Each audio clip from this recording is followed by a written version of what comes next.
as Toby Moffett said, Toby Roth, do some engagement instead of just isolating. And I agree with Toby that this is the best way to go, and I don't think that's contradictory. Senator, does that mean that the United States should enter into a political dialogue with the Castro government toward ameliorating their political differences? Well, the answer is yes, I think that should happen, but I don't think that's going to happen. I think you have to build some confidence measures. The drug area is one, immigration is one, that there has been some positive things. I think that the immigration and visa level of more exchange students is within Helms-Burton that could be operated. We found that there's several universities that want to have exchange students that are having trouble getting visas. We've made recommendations that our State Department expedite that, and we're hopeful that that will occur. We think those things are going to bring about ultimately more government relations. Senator, with the support to the Helms-Burton from just you are waiting until Castro dies to have a real change in political situation in Cuba. Perhaps for that time, Senator Helms is going to be part of your group. Perhaps, who knows? But let's get somebody new. How about back there? Let's get somebody. These trips can be kind of controversial. Would he have done it had he been coming back to the 105th? And was there any pressure on him not to take it? I'm sorry. Could you go on the trip, and if you'd been in Congress, was there any pressure not to take it? No, there was no pressure on me to go or not to go. And if I would have been in Congress, I would have gone, and I would encourage the people in Congress to make the visit if they had the time. People in Congress are very busy. There are 183 countries in the world, and they can't visit all of them. But I think I'm sure Dan Burton would receive a great welcome if he came to Cuba, and would, I think it'd be beneficial for him and for the Cubans. Yeah, and we, by the way, have been up in the Congress briefing and had passed that message on, including to the Senator Helms and everybody. Yeah. I hear two conflicting themes here. One is the idea that engagement with Western market values would undermine the regime. But on the other hand, to the extent that the Canadians and the Western Europeans and the Mexicans are engaging in Cuba, you tell us that the regime is not undermined at all. So what effect has that engagement had? I hear very little. Well, I think you're right. What we have seen is the economic problems over there in terms of Castro running the country haven't impacted that at all. Obviously, some of the economic problems have impacted their policies in terms of what they're doing. I mean, they are not flirting with free enterprise, particularly because I'm not sure they want to, but they're trying to figure out how to survive. And so they're changing in that way. And what we think can happen with some of the things that we've suggested is, number one, the Cuban people will be better, personally, and number two, by new ideas, by new thoughts, by exchanges, by some of the things we're doing, you can sort of help the civil society build up in the transition period towards when Castro will not be there.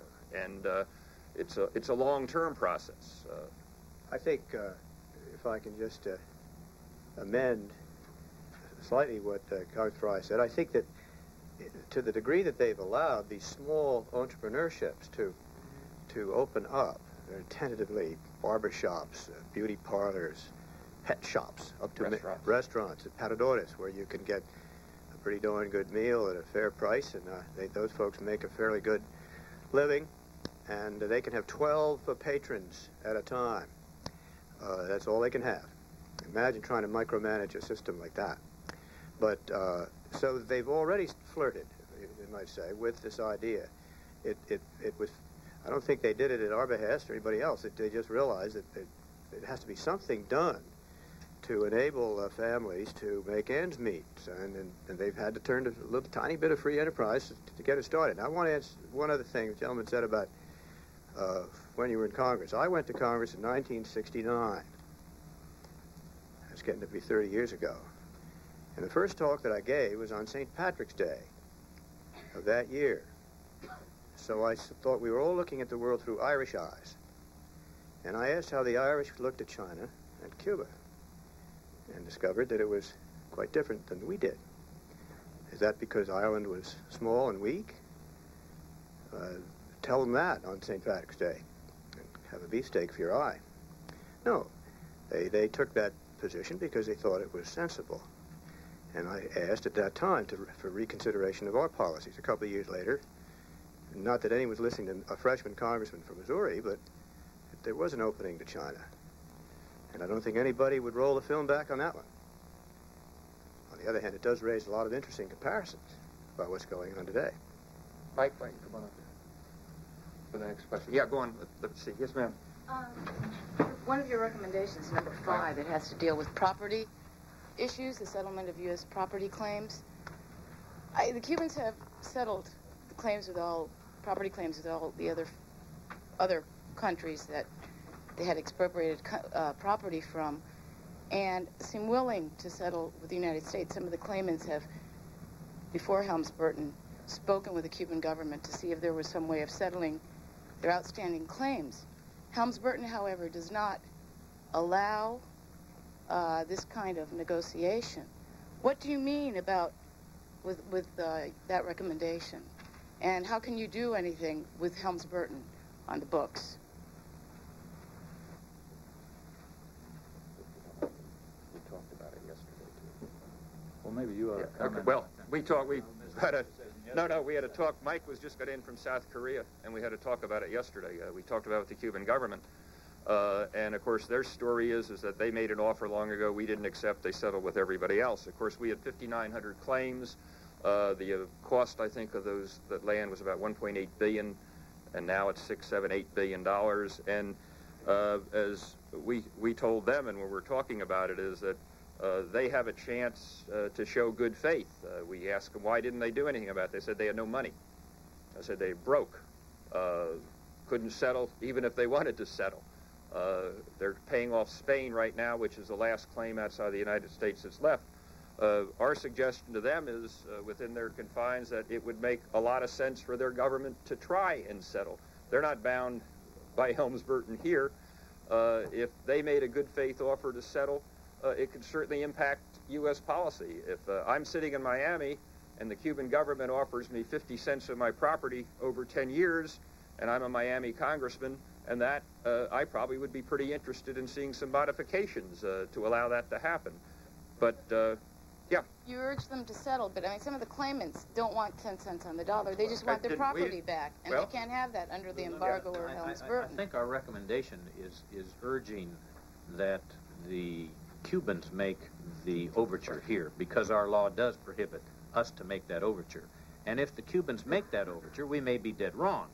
But I think if they do make it, it would be a major breakthrough that they acknowledge the confiscation, that they acknowledge that there is a value even though it's disputed, and they acknowledge that they are prepared to pay back in some manner.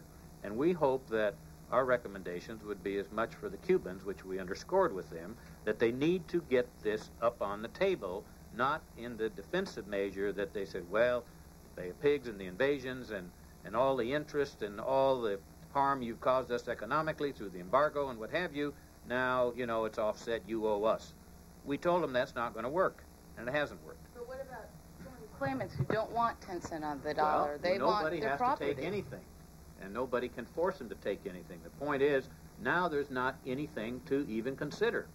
I mean, you're referring, Senator, to the 5,911 certified U.S. claimants as opposed to the gazillions of Cuban-American claims that may be out there? I think our report recommends that the Cuban government consider making some offering on the table. Maybe all of them, maybe just the ones that have been properly registered. Our point is we're not trying to micromanage it. We're trying to get them, the Cubans, to realize that this is something that's got to be dealt with. Maybe not from their perspective fair at all, but unless it is discussed, unless it's offered up on the table, there's not going to be any improvement. And to what it is and what it is, that's up to them. We don't know what it'll be. We don't know if they'll do it. Right now, there's nothing. So at least if there's some dialogue and some offers, it's something people can consider. But they still assert that they have a counterclaim. Oh, they assert they have a counterclaim, and we just told them they're dead wrong. We were told them it didn't make any sense, and they violated one of the Fry rules of politics. You got to explain, and you're in trouble, you know. And they're trying to justify it, and it isn't going anywhere. And if they want change in the United States, there are a couple things they're going to have to do if they really want change. One's the political side with the political prisoners, which Dennis talked about so well. Second's the property issue to begin with. I mean, they're going to have to take those issues on somehow, if there's going to be any change in the United States, if they're going to find anybody in the Congress who's willing to listen. And that's a fact of life.